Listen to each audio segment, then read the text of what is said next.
Bonjour à toutes, bonjour à tous, c'est Peter et je vous souhaite la bienvenue dans ce deuxième épisode de Tales of Comics. Vous avez sûrement été intrigués par le titre du jour, mais pas d'inquiétude chers amis, tout va devenir rapidement très clair. Aujourd'hui, nous allons parler de la nécessité pour un personnage d'avoir un nom qui résonne.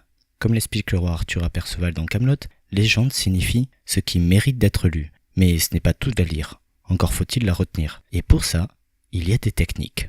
Des histoires en musique et en rime étaient une chose fréquente à l'Antiquité et au Moyen-Âge. Par exemple, l'Iliade et l'Odyssée d'Homère étaient des poèmes, le chant de Roland, l'épopée de Beowulf, dont Tolkien s'est inspiré pour écrire Le Seigneur des Anneaux, et l'ensemble des récits de Robin Hood étaient principalement des chansons à gestes. C'étaient des spectacles où les comédiens mimaient ce que le ménestrel était en train de chanter. Cette tradition s'est transmise au théâtre, notamment à travers l'œuvre de William Shakespeare, Corneille ou encore Edmond Rostand. Calculer, avoir peur, être blême, aimer mieux faire une visite qu'un poème, rédiger des placés, se faire présenter. Non merci, non merci, non merci. Les fables et les contes se sont imprégnés de cette musicalité des mots afin que les enfants puissent mieux les retenir. Il ne faut pas oublier que par le passé, peu de gens savaient lire et écrire et que le savoir était souvent une question de transmission orale. Cet intérêt pour les rimes et la poésie a donné naissance à une technique fréquemment utilisée dans la littérature que l'on appelle les assonances et les allitérations. On en trouve principalement dans les titres de littérature jeunesse. Alice Adventure in Wonderland, The Wonderful Wizard of Oz, Peter Pan et Charlie and the Chocolate Factory. Les cartoons, ces espèces de fables farfelues qui ont marqué mon enfance, reprennent ce principe pour nommer ces personnages. Bugs Bunny, Mickey Mouse, Droopy Dog, Betty Boop, Woody Woodpecker et bien sûr, nos deux râleurs préférés, les as de la prise de bec, Daffy et Donald Duck. Cela semble alors logique que les scénaristes et les maisons d'édition créant des super-héros reprennent cette technique afin de rendre leurs personnages inoubliables. Pour éviter que ce chapitre devienne interminable, je vais me contenter de nommer les 3 figures les plus emblématiques de la distinguée concurrence d'ici, à savoir cette merveille ambulante que l'on nomme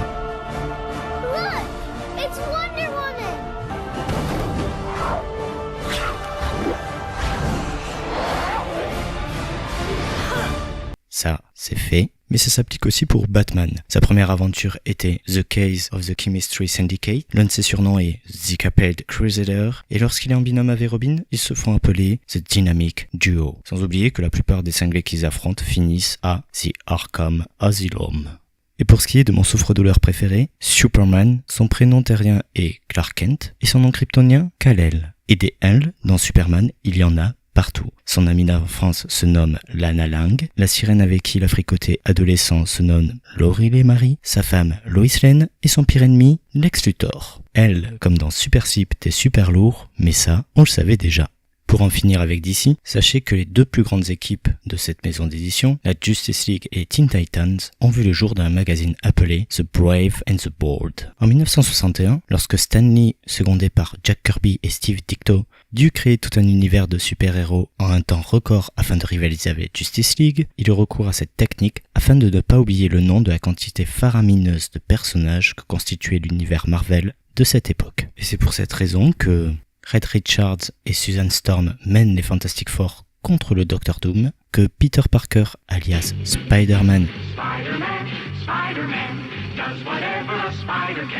bosse pour Jonah J. Jameson lorsqu'il n'est pas aux prises avec Dr. Octopus ou Kurt Connor, que l'on peut souvent voir l'invincible Iron Man aux côtés de Pepper Potts et Happy Hogan, que Hulk est en réalité le Dr. Bruce Banner et que sous le masque de Daredevil se cache Matt Murdock. Mais malgré tous ces noms qui résonnent, il y a un texte qui a véritablement marqué mon esprit.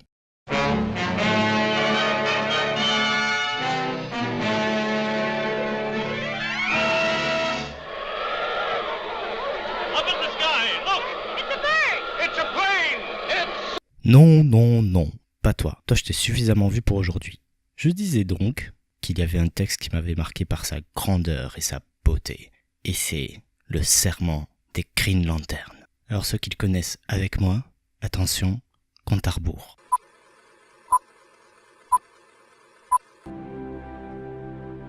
In brightest day, in blackest night, no evil shall escape my sight. Let those who worship evil's might beware my power, Green Lantern's light. Je ne m'en lasserai jamais. Alan Moore, quant à lui, a probablement été plus marqué par le poème de Guy Fawkes, Remember the 5th of November, puisqu'il en a fait l'une de ses inspirations principales pour son graphic novels V for Vendetta. Avec le temps, ce n'est même plus une technique, c'est une tradition pour tout ce qui touche de près ou de loin à l'univers des super-héros, que ce soit les films, les séries ou même les groupes de musique. Le héros du film Unbreakable, interprété par Bruce Willis, se nomme David Dunn. Les deux protagonistes principaux de la série Heroes sont Peter Petrelli et Gabriel Gray. Ok, alors d'abord tu te calmes et après on verra. Il existe même un groupe rock, The Kirby Crankle, en hommage à Jack Kirby, le célèbre dessinateur. Bien sûr, il existe d'autres techniques pour se rappeler du nom des personnages, comme par exemple le patronyme descriptif. J'en vois déjà se dire, mon Dieu, qu'est-ce que c'est que cette horreur? Alors ne vous en faites pas, en réalité c'est très simple. Le patronyme descriptif sert à définir la nature ou un trait de caractère du personnage grâce à son nom.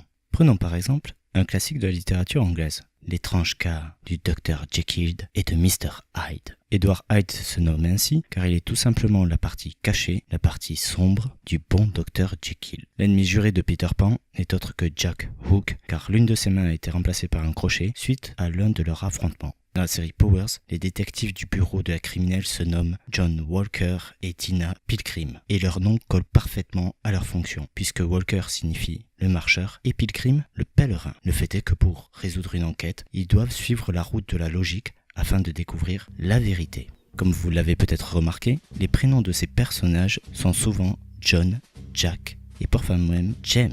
Là encore, l'origine se trouve dans les traditions anglo-saxonnes. Ce phénomène date du Moyen-Âge. La religion chrétienne étant très présente en Angleterre à ce moment-là, il n'est pas surprenant de trouver le nom des apôtres dans certains récits. John correspond à Jean et Jack à Jacques. Surprenant, n'est-ce pas?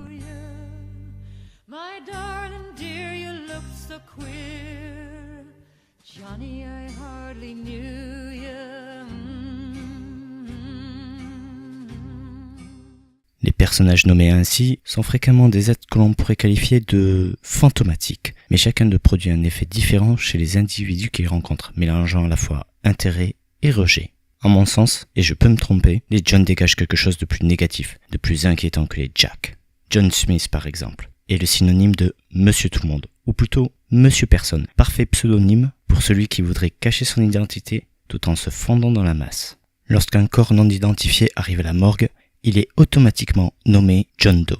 Il y a aussi David Jones, l'esprit corsaire qui entraîne les marins au fond de l'océan avec lui. Le meilleur ami et le pire ennemi de Robin Hood se nomment tous les deux John. Ceux que l'on nomme Jack, en revanche, sont souvent des personnes au passé mystérieux ou des esprits plus farceurs que frappeurs. Jack and the Magic Bean, Jack the Giant Killer, Jack of Earth, Jumping Jack, un Penny Dreadful qui a en partie inspiré le personnage de Batman et qui est une sorte de diable à ressort kidnappant des femmes, sans oublier Jack Frost, l'esprit de l'hiver, Jack O'Lantern, l'esprit d'Halloween et le tristement célèbre Jack the Ripper. Mis à part pour la terreur de Whitechapel, les auteurs du comics Fable ont choisi de compiler tous les Jacks en un seul, faisant de lui le personnage probablement le plus fourbe et espiègle de toute leur saga. Et au passage, sachez que le drapeau du Royaume-Uni porte l'appellation Union Jack. Pour ce qui est de James, il est en fait une variante du prénom Jack, puisqu'à l'origine, Jack lui-même vient de Jacob, un prénom hébreu qui a connu différentes évolutions selon les parties du monde où il était utilisé. Jacob est devenu Jamot, puis Jamie, puis Jimmy, Jay, afin de devenir James. Là encore, ça n'engage que moi, mais je trouve que le prénom James a quelque chose de plus noble, tout en gardant quelque chose de menaçant. Et purement au hasard, mais